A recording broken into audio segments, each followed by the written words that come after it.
Oi, mate, it's time for Easter rocks. I love Easter, and not just because of the candy, bunny, and Easter eggs, but because we get to celebrate one of the most amazing moments in all of history, the resurrection of Jesus Christ.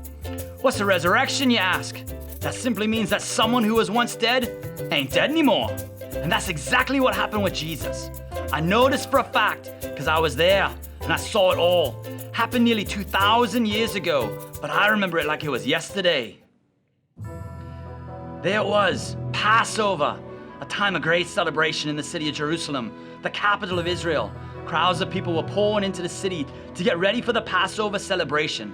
Now, I'd seen hundreds of Passovers over the years, but there was something different about this one. People were more excited than usual, and then I saw what looked like a parade.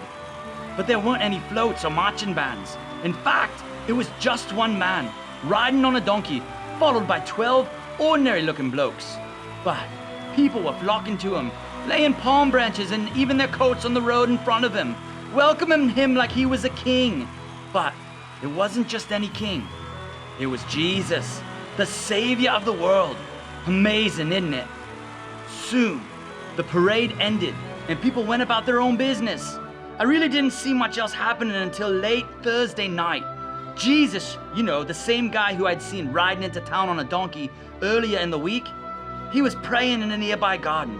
Some of his friends were with him too, but they were asleep faster than rock slide. When Jesus was praying, he was really sad and even asked God if there was any other way to do the job God had for him to do. I thought to myself, I wonder what job God has for Jesus that would make him so blue. After Jesus prayed, he seemed ready for whatever would happen. And what happened was really something. An army of soldiers led by one of those 12 blokes came storming into the garden and arrested Jesus. And the other 11 of Jesus' followers, they scattered like pebbles sliding down a cliff. Well, the next several hours were a whirlwind of events. Jesus appeared on trial before several priests and government rulers. And throughout the night, people kept gathering to see what was going on. Before you knew it, there was an angry mob gathering around shouting, "Crucify him! Crucify him!" Can you imagine that? The same crowd that threw Jesus a parade 4 days earlier is now calling for him to be put to death by execution. But that's exactly what happened. First he was beaten, then some soldiers put a crown of thorns on his head, then they nailed him to a cross. They crucified the man they celebrated just a few days earlier. But while Jesus hung on the cross, I saw some amazing things happening.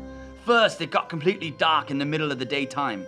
Then, at one point, with what little breath he had, Jesus asked God to forgive those who were hurting him. And then, when Jesus finally breathed his last breath, things really started rocking and rolling. Literally, there was a massive earthquake throughout the land. Several rocks were split wide open. I even lost a few pebbles myself. It was the craziest thing ever. I thought to myself, this Jesus was no ordinary man. He loved others. He performed miracles. He called himself the Son of God. Why did he have to die? I didn't have lots of time to think. Suddenly, I saw some men coming down carrying a body with them. They came straight to the tomb that I was watching. Of course, they didn't pay any attention to me. They never do. They placed Jesus inside a tomb and rolled me in front of it. And then, just to make sure no tricks were going to be played, they guarded the tomb with a soldier and they even sealed me up so I couldn't be messed with. So there I sat. My purpose was fulfilled, and I was honored to hold such a great man inside my tomb. I would watch over that tomb with pride. The next day was very quiet. It felt like all of creation was sad. But then things got excited early Sunday morning. Another earthquake came. What is it with all these earthquakes? And then I suddenly saw an angel of the Lord, and he came straight to me. The angel put his hands on me and rolled me away, and then you will never guess what that angel did. He jumped right on top of me and sat right down. Well, the guards that were there, they fell over in a dead faint. And then, here come two ladies, both named Mary, coming down to see the tomb where Jesus was. And the angel of the Lord spoke to them. They just about jumped out of their skin. He said, I know you are looking for Jesus who was crucified. He's not here. He is risen just as he said he would. Come, see the place where he lay. News spread like wildfire.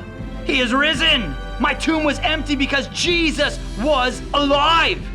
He was dead, but just like he said he would, he rose from the dead. And in that moment, everything made sense. Jesus was God's son, sent by God to be our Savior.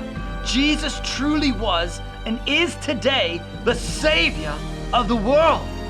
Whew. Boy, that's the most I've talked in months. I'm exhausted. It's time for a nap. Boy, mates, I want you to know, Jesus is alive. Happy Easter, everybody.